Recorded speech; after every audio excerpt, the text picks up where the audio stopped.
नमस्कार। आपका स्वागत है मिल्की इंस्टीट्यूट के यूट्यूब चैनल पे। मैं आई.के. त्रिपाठी एक बार फिर उपस्थित हूँ आपके यूपीएसआई की परीक्षा को ध्यान में रखकर चलाई जाने वाली संविधान और मूल विधि की प्रश्न श्रृंखला को लेकर। और जैसा कि आप जानते हैं, इस प्रश्न श्रृंखला में हम अभी पिछली परीक्षाओं के प्रश्नों का व्याख्यात्मक हल प्रस्तुत कर रहे हैं और इसमें हम हर वीडियो में, हर प्रश्न श्रृंखला में 10 प्रश्न कराते हैं, जिनमें से 7 प्रश्न संविधान के और 3 प्रश्न मूल विधि के होते हैं। तो आइए हम देखते हैं आज का पहला प्रश्न। तो आइए देख लें आज का पहला प्रश्न क्या है। भारत के संघीय ढांचे के अनुसार खानाबदोश और प्रवासी जनजातियों के अधिकार क्षेत्र को, और फिर यहाँ रिक्त स्थान दिया है, में सूचीबद्ध किया गया है और 4 विकल्प दिए गए हैं आपको। विकल्प ए समवर्ती सूची, विकल्प बी संघ सूची, विकल्प सी राज्य सूची और विकल्प डी अवशिष्ट सूची। तो वास्तव में खानाबदोश जनजातियां कौन सी होती हैं? जो एक स्थान से दूसरे स्थान पर घूमती रहती हैं, उनका कोई एक स्थिर निवास स्थान नहीं रहता है और उन्हीं को प्रवासी जनजातियां कहा जाता है। तो आपसे यह पूछा गया है प्रश्न कि खानाबदोश अर्थात घुमंतू जनजातियां, प्रवासी जनजातियों के लिए उनके अधिकार जो होंगे उन पर कानून कौन बनाएगा, उन्हें किस सूची में रखा गया है उस विषय को। तो वास्तव में इसे समवर्ती सूची में रखा गया है। इन खानाबदोश और प्रवासी जनजातियों पे कानून बनाने का अधिकार केंद्र सरकार और राज्य सरकार अर्थात संसद और राज्यों के विधानमंडल दोनों को है। इनको समवर्ती सूची में रखा गया है और समवर्ती सूची की क्रम संख्या 15 में इसे स्थान दिया गया है। समवर्ती सूची की क्रम संख्या 15 में खानाबदोश और प्रवासी जनजातियों के अधिकारों को उल्लेखित किया गया है। अर्थात इस प्रश्न का सही उत्तर होगा विकल्प ए समवर्ती सूची। अब इसके बाद हम देख लेते हैं आज का दूसरा प्रश्न। तो इस दूसरे प्रश्न में क्या पूछा गया है देखते हैं हम। सरकार महिलाओं और बच्चों के लिए जो आर्थिक और सामाजिक रूप से पिछड़े हैं उन नागरिक समूहों के लिए, जो आर्थिक और सामाजिक रूप से पिछड़े हैं उन नागरिक समूहों के लिए विशेष प्रावधान बना सकती है। यह भारत में निम्नलिखित में से किस मौलिक अधिकार के खिलाफ है? और आपको 4 विकल्प दिए गए हैं इस प्रश्न में। विकल्प ए है समानता का अधिकार, विकल्प बी स्वतंत्रता का अधिकार, विकल्प सी धर्म की स्वतंत्रता का अधिकार और विकल्प डी संवैधानिक उपचारों का अधिकार। तो वास्तव में किसी भी वर्ग के लिए विशेष कानून बनाना समानता के अधिकार के खिलाफ होता है, लेकिन भारत में ऐसा किया जाता है क्योंकि भारत एक कल्याणकारी राज्य है और कल्याणकारी राज्य होने के कारण जो सामाजिक आर्थिक रूप से पिछड़े हैं या महिलाओं बच्चों के लिए विशेष कानून बनाए जाते हैं वो वास्तव में संरक्षणात्मक भेदभाव का उदाहरण होता है। क्या है यह? संरक्षणात्मक भेदभाव।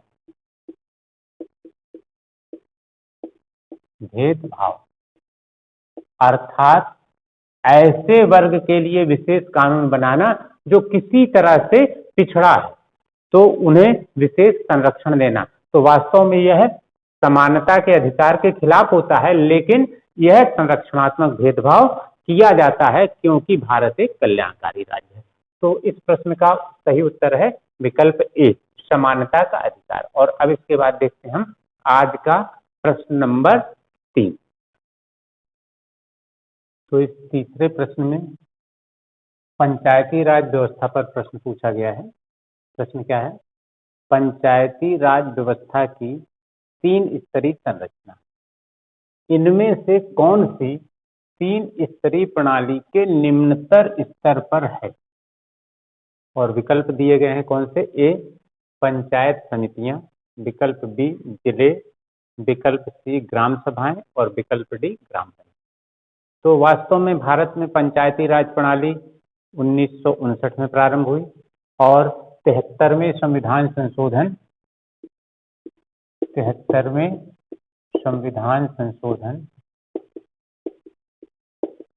के द्वारा इसे संवैधानिक दर्जा दिया गया, इसे संवैधानिक दर्जा दे दिया गया।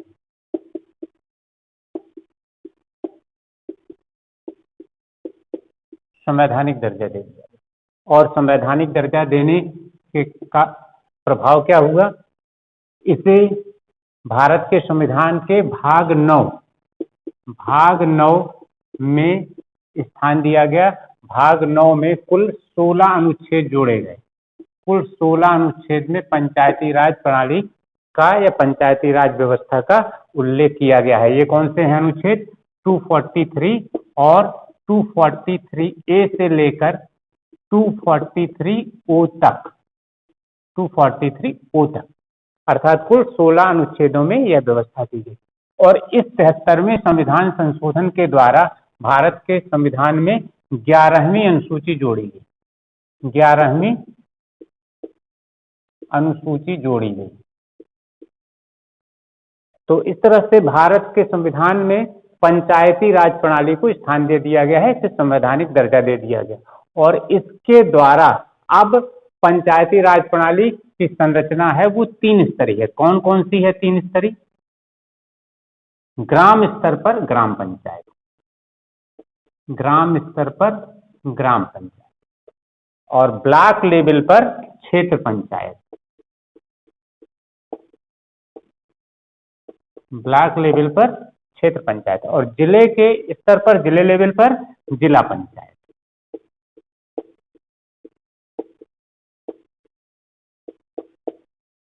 तो ये 3 स्तरीय संरचना है पंचायतों की। तो हम इसमें देख ले रहे हैं कि सबसे निचले स्तर पर, सबसे निम्न स्तर पर क्या है? ग्राम पंचायत है, और इसमें विकल्प डी है ग्राम पंचायत। ग्राम पंचायतें विकल्प डी में है। तो अर्थात इसका सही उत्तर क्या होगा? प्रश्न नंबर 3 का सही उत्तर होगा विकल्प डी, ग्राम पंचायतें सबसे निम्न स्तर पर है। अब इसके बाद देखते हैं हम अगला प्रश्न, प्रश्न नंबर 4। तो ये चौथा प्रश्न है, स्वतंत्र भारत में स्थानीय सरकार को वर्ष, फिर रिक्त स्थान दिया गया है और आगे लिखा गया है, में 73वें 74वें संविधान संशोधन के माध्यम से पंचायत राज प्रणाली के तहत औपचारिक रूप दिया गया। अर्थात आपसे पूछा गया है कि 73वां और 74वां संविधान संशोधन कब पारित हुआ, और विकल्प आपको 4 दिए गए हैं। ए 1974, बी 1950, सी 1947 और डी 1992। तो 73वां और 74वां संविधान संशोधन विधेयक 1992 में पारित हुआ था, और इसके द्वारा स्थानीय सरकार या स्थानीय स्वशासन को संवैधानिक दर्जा दिया गया था। और स्थानीय स्वशासन क्या कहलाता है? स्थानीय स्वशासन या स्थानीय सरकार, स्थानीय स्वशासन 2 भागों में व्याख्यायित है। एक पंचायती राज प्रणाली, पंचायती राज प्रणाली, और दूसरा नगरीय निकाय, नगरीय निकाय। तो वास्तव में पंचायती राज प्रणाली के लिए 73वां संविधान संशोधन आया था, और नगरीय निकाय को संवैधानिक दर्जा देने के लिए 74वां संविधान संशोधन विधेयक आया था, और ये पारित हुए थे 1992 में। तो अर्थात प्रश्न नंबर 4 का सही उत्तर होगा विकल्प डी 1992। और अब इसके बाद हम देखते हैं अगला प्रश्न, प्रश्न नंबर 5। तो हम देख लें इस 5वें प्रश्न में क्या पूछा गया है। मंत्रियों की परिषद सामूहिक रूप से, और यहाँ रिक्त स्थान दिया गया है, को जवाबदेह है। अर्थात आपसे पूछा जा रहा है कि मंत्री परिषद सामूहिक रूप से किसके प्रति जवाबदेह, और जिसके प्रति जवाबदेह है उसे आपको रिक्त स्थान में भर देना है। अर्थात इन 4 विकल्पों में से सही विकल्प का चयन कर लेना। और विकल्प ए क्या है, लोकसभा, विकल्प बी है राष्ट्रपति, विकल्प सी है प्रधानमंत्री और विकल्प डी है संसद।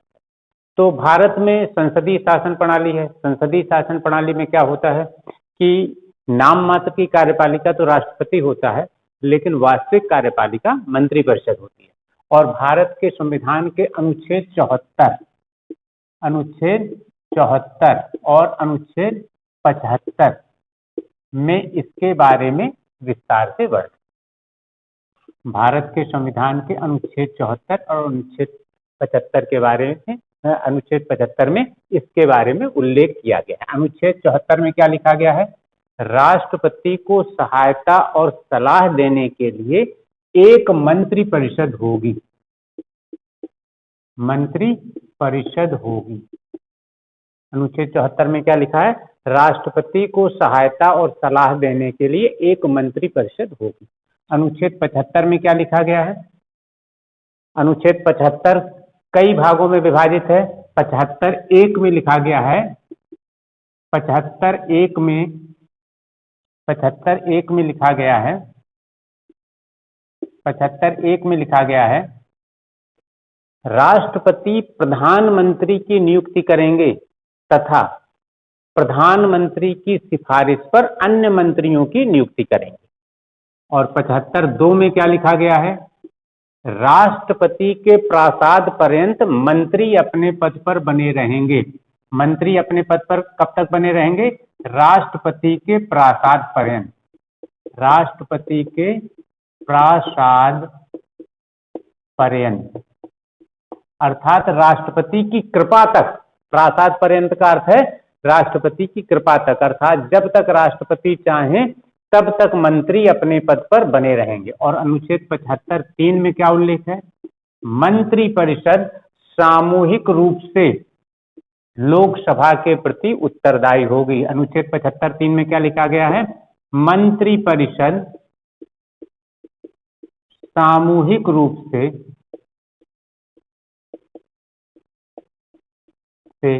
लोकसभा के प्रति उत्तरदायी होगी।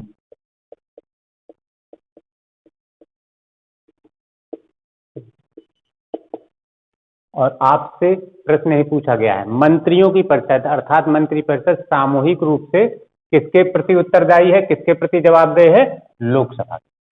और इस बात का उल्लेख कहां किया गया है, भारत के संविधान के अनुच्छेद 75(3) में किया गया है। 75(3) में इस बात का उल्लेख है कि मंत्रिपरिषद सामूहिक रूप से लोकसभा के प्रति उत्तरदायी होगी। तो प्रश्न नंबर 5 का सही उत्तर क्या होगा, विकल्प ए लोकसभा।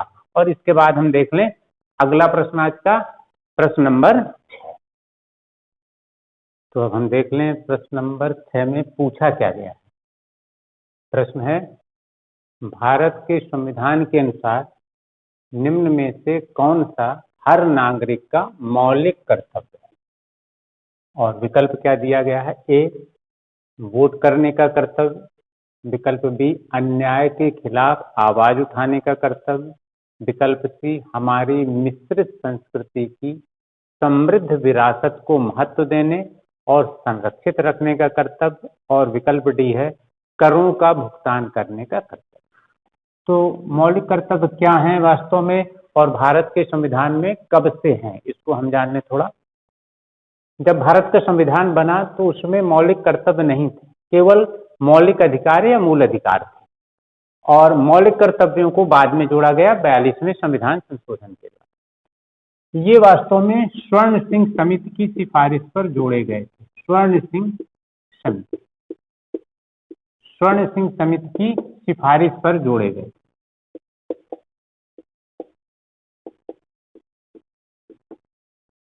और इसके लिए भारत के संविधान में 42वें संशोधन के द्वारा ये जोड़े गए थे। 42वें संविधान संशोधन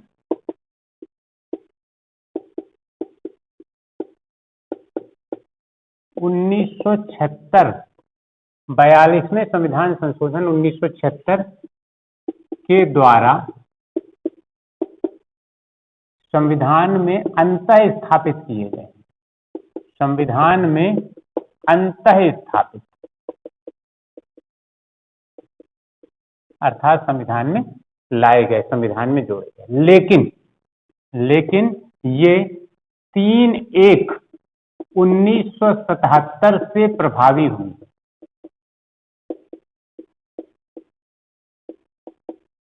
अब देखें, जब आपसे प्रश्न पूछा जाएगा कि भारत के संविधान में मौलिक कर्तव्य किस समिति की सिफारिश पर जोड़े गए, तो आप क्या आंसर लगाएंगे? स्वर्ण सिंह समिति की सिफारिश।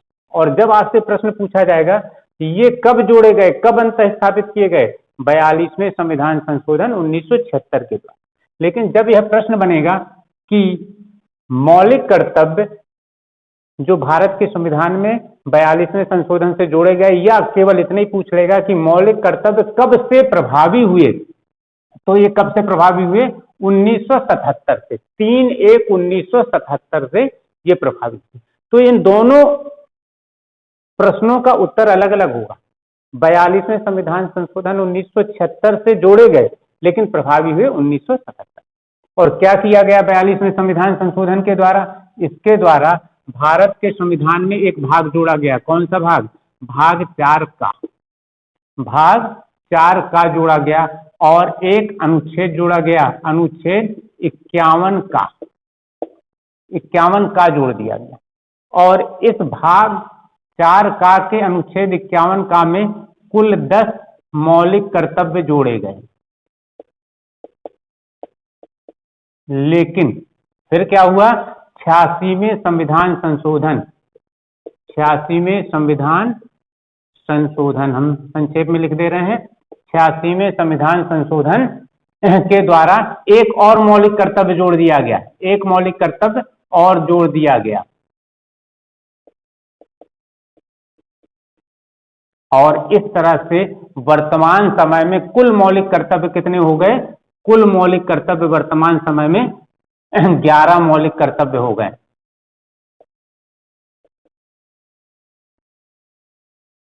अगर आपसे परीक्षा में प्रश्न पूछा जाता है कि 42वें संविधान संशोधन द्वारा कितने मौलिक कर्तव्य जोड़े गए थे, तो 10 मौलिक कर्तव्य जोड़े गए। किस अनुच्छेद में? अनुच्छेद 51 का में। और किस भाग में? भाग 4 का में। लेकिन अगर यह प्रश्न पूछ लिया जाए कि वर्तमान समय में कितने मौलिक कर्तव्य हैं, तो कुल 11 मौलिक कर्तव्य हैं। क्यों? क्योंकि 86वें संविधान संशोधन के द्वारा एक मौलिक कर्तव्य और जोड़ दिया गया। लेकिन इस प्रश्न में कुछ और पूछा गया है। क्या पूछा गया है कि निम्नलिखित में से कौन सा भारत के हर नागरिक का मौलिक कर्तव्य है? तो वास्तव में इस 4 विकल्पों में से मौलिक कर्तव्य जो है वह विकल्प सी में दिया गया है, हमारी मिश्रित संस्कृति की समृद्ध विरासत को महत्व देने और संरक्षित रखने का कर्तव्य। और यह कर्तव्य वास्तव में अनुच्छेद 51 का के क्या में स्थान रखता है। अनुच्छेद 51 का में मौलिक कर्तव्य है और उसमें का खा गा घा करके मौलिक कर्तव्यों का उल्लेख है, और उसके 4 भाग में अर्थात 4 नंबर पर इस मौलिक कर्तव्य का उल्लेख है। तो जो प्रश्न आपसे पूछा गया था इसका सही उत्तर है विकल्प सी। और अब इसके बाद हम देख लें अगला प्रश्न, प्रश्न नंबर 7। तो हम देख लें इस 7वें प्रश्न में क्या पूछा गया है।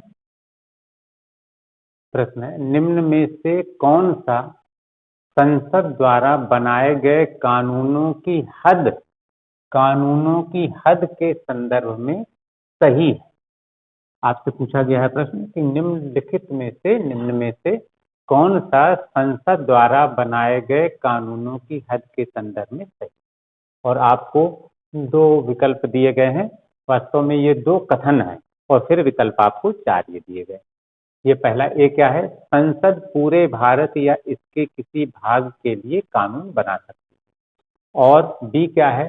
संसद के नियम भारतीय नागरिकों तथा दुनिया के किसी हिस्से में उनकी संपत्ति पर लागू होते हैं।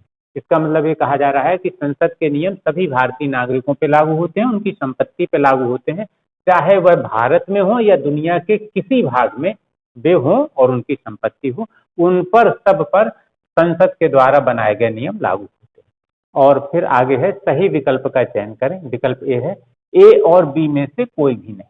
विकल्प बी है केवल बी। विकल्प सी है ए और बी दोनों, और विकल्प डी है केवल ए। तो वास्तव में भारत के संविधान का अनुच्छेद 245 क्या कहता है? अनुच्छेद 245 ये कहता है कि संसद पूरे भारत या इसके किसी भाग के लिए कानून बना सकता है और विधानमंडल पूरे राज्य या उसके किसी भाग के लिए कानून बना सकते हैं। तो अर्थात ये सही है। अनुच्छेद 245 में संसद को यह अधिकार है कि संसद पूरे भारत या इसके किसी भाग के लिए कानून बना सकती है। इसके साथ ही एक चीज और जुड़ी है कि संसद के बनाए कानून या नियम सभी भारतीय नागरिकों और उनकी संपत्ति पे लागू होते हैं, चाहे वे दुनिया में कहीं भी हों। अर्थात बी भी सही है, अर्थात ए और बी दोनों सही हैं। इसलिए विकल्प सी इस प्रश्न का सही होगा, ए और बी दोनों सही हैं। तो इस तरह से प्रश्न नंबर 7 का सही उत्तर है विकल्प सी, ए और बी दोनों। और अब हम इसके बाद देखते हैं आज का अगला प्रश्न, प्रश्न नंबर 8। तो देख लें हम इस 8वें प्रश्न में क्या पूछा गया है। और जैसा कि आप जानते हैं प्रश्न नंबर 8, 9 और 10 ये मूल विधि के प्रश्न हैं। तो इसमें क्या पूछा गया है? भारतीय दंड संहिता के अनुसार निम्नलिखित निष्कर्ष में से कौन सा सही होगा? भारतीय दंड संहिता के अनुसार निम्नलिखित निष्कर्ष में से कौन सा सही होगा? नंबर 1, ए एक छड़ी से जेड को 50 बार मारता है। ए एक छड़ी से जेड को 50 बार मारता है। यदि एक प्रहार के लिए 1 वर्ष की सजा है, एक प्रहार के, यदि एक प्रहार के लिए 1 वर्ष की सजा है तो ए को सजा के रूप में 50 वर्ष का कारावास होगा। आपसे पूछा गया है भारतीय दंड संहिता के अनुसार निम्नलिखित निष्कर्ष में से कौन सा सही होगा, और पहला दिया गया है ए एक छड़ी से जेड को 50 बार मारता है। यदि एक प्रहार के लिए 1 वर्ष की सजा है तो ए को सजा के रूप में 50 वर्ष का कारावास। और नंबर 2 क्या है? जब ए जेड को मार रहा है और वाई हस्तक्षेप करता है और ए जानबूझकर वाई को भी मारता है, तो उस स्थिति में आगे क्या लिखा है इसमें? ए जेड को स्वेच्छा से चोट पहुंचाने के लिए 1 सजा तथा वाई को मारने के लिए 1 अन्य सजा के लिए उत्तरदायी होगा।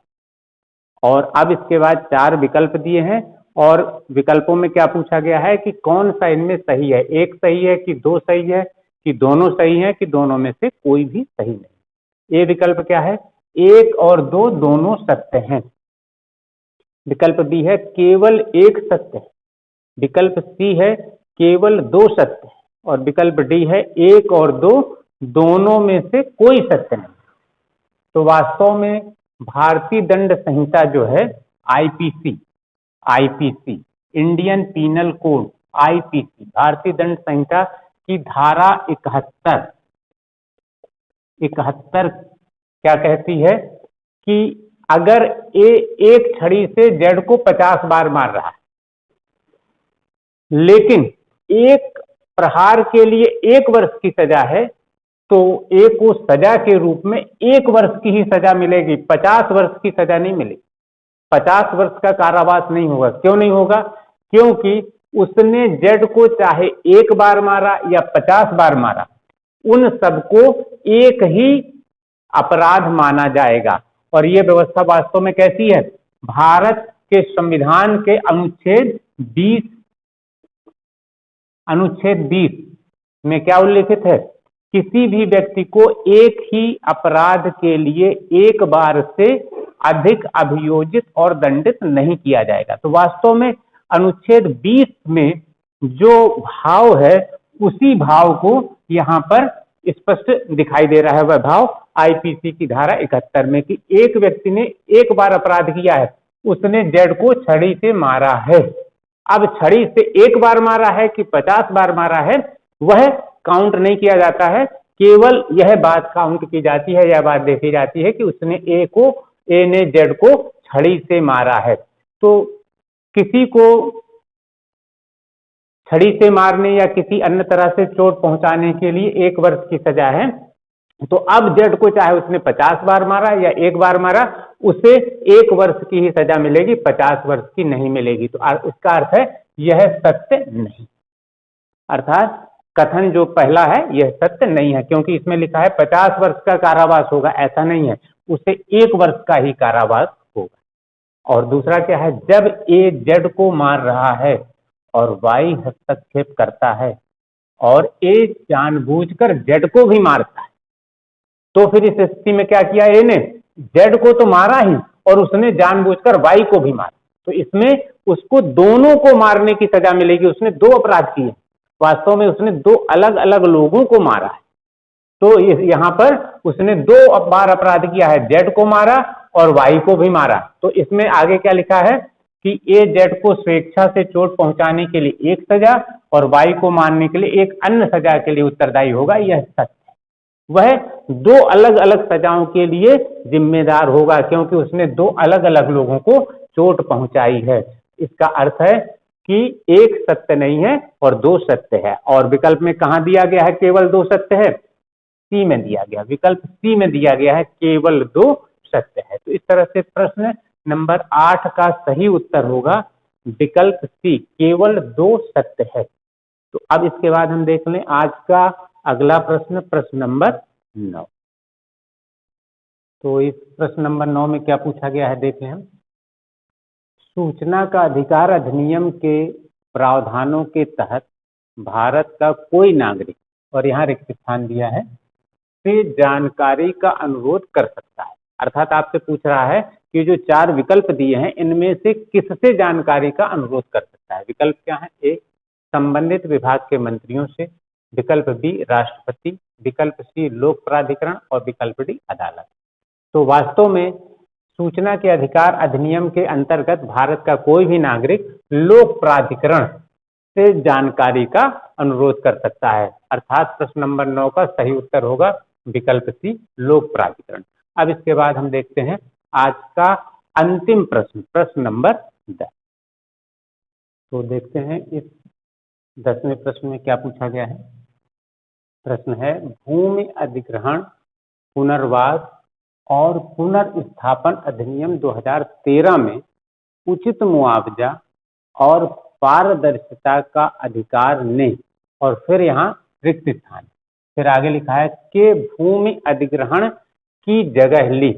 अर्थात आपसे पूछा गया है कि जो 2013 में भूमि अधिग्रहण और पुनर्वास अधिनियम बनाया गया, इस अधिनियम ने किस अधिनियम की जगह ली, अर्थात इसके पहले कौन सा भूमि अधिग्रहण चलता था, वह कानून के रूप में था, और उसका स्थान इस भूमि अधिग्रहण अधिनियम ने ले लिया। और विकल्प दिए हैं 4, ए 1972, बी 1919, सी 1894 और डी 1947। आपसे पूछा गया है कि भूमि अधिग्रहण अधिनियम 2013 ने निम्नलिखित ये 4 विकल्पों में से किस भूमि अधिग्रहण की जगह ली।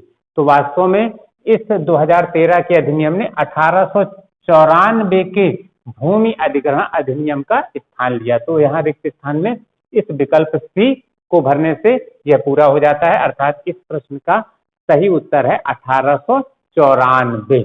और इस प्रश्न की हमने अधिक विस्तृत व्याख्या जो की है वो प्रश्न श्रृंखला फर्स्ट के क्वेश्चन नंबर 8 में की है। तो प्रश्न श्रृंखला फर्स्ट का प्रश्न श्रृंखला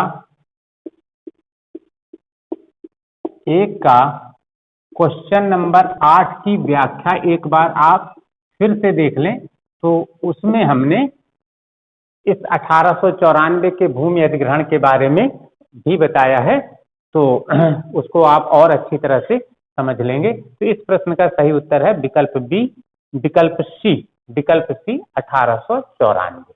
तो इस तरह से आज के ये 10 प्रश्न पूरे हुए। और अगर आपको हमारी ये प्रश्न श्रृंखला अच्छी लग रही हो, हमारे ये प्रश्न अच्छे लग रहे हों, तो आप इसको अधिक से अधिक लोगों को शेयर अवश्य करें। और हमारे इस चैनल को आप सब्सक्राइब अवश्य करें, बेल आइकन को दबा दें, जिससे कि आपको हमारे सारे नोटिफिकेशन, सारे वीडियो सबसे पहले पहुंचें और आप उसका लाभ उठा सकें। और इसके अतिरिक्त हमारे ऑफलाइन और ऑनलाइन बैचेस चल रहे हैं। उन बैचेस के बारे में आपको कोई भी जानकारी चाहिए तो नीचे दिए गए नंबरों पर आप कॉल करके उसकी जानकारी मंगा सकते हैं। तो हमारी ये संविधान मूल विधि पर प्रश्न श्रृंखला निरंतर जारी रहेगी और इसमें हम अभी पिछली परीक्षाओं के जो प्रश्न पूछे गए हैं यूपीएसआई में उसको हल कर रहे हैं। तो अगले वीडियो में प्रश्न श्रृंखला 4 में हम 10 प्रश्न लेकर फिर आपसे मिलेंगे। धन्यवाद।